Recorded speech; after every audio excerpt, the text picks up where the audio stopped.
Hi friends, പുതിയൊരു വീഡിയോയിലേക്ക് എല്ലാവർക്കും സ്വാഗതം. അങ്ങനെ വർഷയുടെ പ്രസവമൊക്കെ കഴിഞ്ഞ് തിരികെ വീട്ടിലേക്ക് കൂട്ടിക്കൊണ്ടുവരുന്ന ഭാഗമൊക്കെ പ്രമോല് കാണിക്കുന്നുണ്ട്.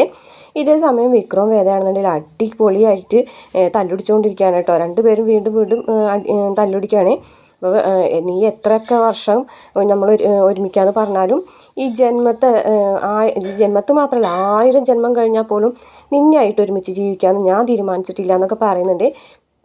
അങ്ങനെയൊക്കെ പറയുന്നുണ്ടെങ്കിലും വിക്രമിൻ്റെ മനസ്സിൽ വേദയോടുള്ളൊരു ഇഷ്ടമൊക്കെ തോന്നി തുടങ്ങിയിട്ടുണ്ട്. എന്താ കാരണം വെച്ച് കഴിഞ്ഞാൽ വേദയ്ക്ക് കട്ടിൽ ഒഴിഞ്ഞു കൊടുക്കുന്നുണ്ട്. വിക്രം വേദനോട് കട്ടിൽ കയറി കിടന്നോളാനൊക്കെ പറയുന്നുണ്ട്. അത് കഴിഞ്ഞ ശേഷം വേദ ഇങ്ങനെ ഉറങ്ങുന്ന സമയത്ത് വിക്രം ഇങ്ങനെ അടുത്തേക്ക് ചെല്ലുന്നുണ്ട് കേട്ടോ. ഉമ്മ വെക്കാൻ എന്നുള്ള രീതിയിലൊക്കെ പോലെ ചെല്ലുന്നുണ്ട്. ഇനി ഉറങ്ങിയോ എന്ന് നോക്കാൻ വേണ്ടിയിട്ടാണോ അങ്ങനെ മുഖവും കൊണ്ട് വേദന മുഖത്തിൻ്റെ അടുത്തേക്ക് ചെന്നത് എന്നറിയില്ല. പക്ഷേ വേദ അത് പെട്ടെന്ന് ഇങ്ങനെ ഞെട്ടി എഴുന്നേൽക്കുമ്പോൾ വിക്രം തൻ്റെ അടുത്തേക്ക് ഇങ്ങനെ ഉമ്മ വയ്ക്കാൻ വരുന്നതാണ് കേട്ടോ കാണുന്നത്.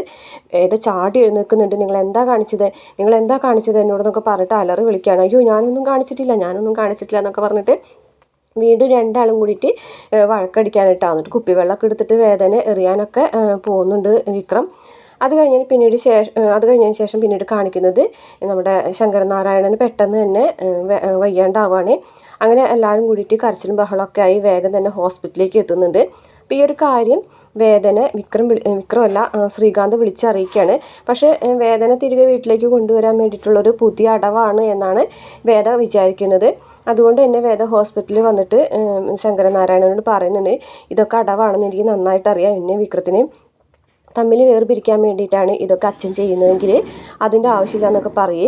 അത് കഴിഞ്ഞിട്ട് വീട്ടിൽ വന്ന ശങ്കരനാരായണൻ പൊട്ടിക്കറിയാണ് കേട്ടോ. ഒരിക്കലും എൻ്റെ മകൾ എന്നോട് ഇങ്ങനെയൊന്നും സംസാരിക്കുമെന്ന് ഞാൻ കരുതിയിരുന്നില്ല എന്നൊക്കെ പറയും. പക്ഷേ തിരികെ വീട്ടിൽ വന്ന വേദയ്ക്ക് മനസ്സിലാവാണ് അച്ഛന് ശരിക്കും വയ്യാണ്ടായിരുന്നു എന്ന്. ഞാനെന്നാൽ അച്ഛനോട് പോയിട്ട് മാപ്പ് പറഞ്ഞിട്ട് വരട്ടെ എന്ന് പറഞ്ഞ് തിരിച്ച് വീട്ടിലേക്ക് ചെല്ലുമ്പോഴത്തേനും ശങ്കരനാരായണൻ വേദന മനസ്സിൽ നിന്ന് തന്നെ പടിയിറക്കി വിട്ടിട്ടുണ്ടായിരുന്നു. അപ്പം അതുകൊണ്ട് തന്നെ വേദ ഇങ്ങനെ കയറി ചെല്ലുന്ന സമയത്ത് ശങ്കരനാരായണൻ വേദരെയും തൻ്റെയും ഒരുമിച്ച് നിൽക്കുന്ന ഒരു ഫോട്ടോ എറിഞ്ഞ് വേദയുടെ മുന്നിൽ വെച്ചിട്ട് ഉടയ്ക്കാണ്. ഇനി നീ എൻ്റെ മകളല്ല, നീ എന്ന മകളുമായിട്ട് എനിക്കൊരു ബന്ധവുമില്ല, നീ ഇനിമേൽ വീട്ടിൻ്റെ പടി കയറിയതെന്നൊക്കെ പറഞ്ഞിട്ട് ആ ഫോട്ടോ അങ്ങ് തല്ലി ഉടയ്ക്കാണ് കേട്ടോ. വേദ അവിടെ നിന്ന് പൊട്ടിക്കറിയാണ്. ഇത്രയാണ് പ്രമോൽ കാണിച്ചിട്ടുള്ളത്. പക്ഷേ അതിനുശേഷം പിന്നീട് ശ്രീകാന്ത് എന്തായാലും വിശ്വനെ കൊടുക്കാനായിട്ട് തീരുമാനിച്ചിട്ടുണ്ട്. അപ്പോൾ കൊടുക്കാനായിട്ട് വിശ്വനൊരു ധനകാര്യ സ്ഥാപനത്തിൽ ഒരു ജോലിയൊക്കെ മേടിച്ചു കൊടുത്ത് നല്ല ശമ്പളമൊക്കെ കൊടുക്കുന്നുണ്ട്. അപ്പം അതുകൊണ്ട് തന്നെ ഒരു പണമിടപാടിൽ വിശ്വത്തിന് കൊടുക്കൂട്ടോ. ലക്ഷങ്ങൾ തിരിമറി നടത്തി എന്നുള്ള പേരിൽ വിശ്വത്തിന് കൊടുക്കുകയാണ് ശ്രീകാന്ത്. ആ ഒരു കമ്പനിയുടെ മാനേജർ നമ്മുടെ ശ്രീകാന്ത് തന്നെയാണ്. അങ്ങനെ വിശ്വത്തിനെ പോലീസ് അറസ്റ്റ് ചെയ്യുന്നൊക്കെ ഉണ്ട്. അപ്പോൾ എന്തായാലും വിശ്വത്തിനെ കുടുക്കിയത് ശ്രീകാന്താണെന്ന് പറഞ്ഞാൽ ശ്രീകാന്തിൻ്റെ കാല് പിടിക്കാനായിട്ട് വേദ വരുമല്ലോ. അപ്പോൾ അതുകൊണ്ട് തന്നെ അങ്ങനെ നമ്മളെ ശ്രീകാന്ത് ചെയ്യുന്നത്.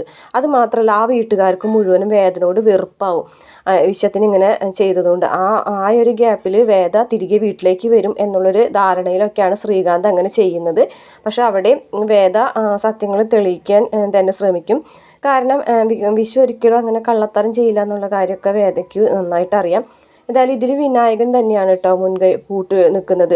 അതായത് ശ്രീകാന്തിൻ്റെ ഈ ഒരു തട്ടിപ്പിൽ ചേർന്ന് നിൽക്കുന്നത് വിനായകൻ തന്നെയാണ്. കാരണം വിശ്വനെ കുടിക്കാനും വേദയും നമ്മുടെ വിക്രവും തമ്മിൽ വേർപിരിയും എന്നുള്ളൊരു ധാരണയിലാണ് ശ്രീകാന്തും വിനായകനൊക്കെ കൂടി ഇതൊക്കെ ചെയ്യുന്നത്. അപ്പോൾ ഇത്രയാണ് പ്രമോല് കാണിച്ചിട്ടുള്ളത്. വീഡിയോ ഇഷ്ടപ്പെട്ടാൽ മറക്കാതെ നമ്മുടെ ചാനലൊന്ന് സബ്സ്ക്രൈബ് ചെയ്ത് സപ്പോർട്ട് ചെയ്യണം കേട്ടോ.